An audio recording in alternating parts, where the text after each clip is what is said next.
నీలాగా ద్రౌపదుంటే ధర్మరాజు జూదరిగా పేరొందునా, భరతన యుద్ధమునకు తావుండునా.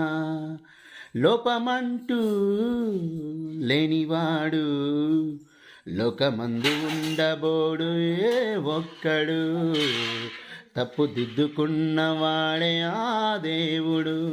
నీ సహనానికి నా బాష్పాంజలి, నీ హృదయానికి ఇది పుష్పాంజలి. ఏ దేవుళ్ళు దిగి వచ్చి దీవించినారో నోము పండెను.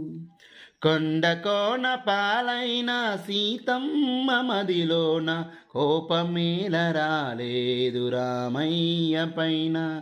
రాయల్లే ఉన్నా ఈ రామయ్య పైన.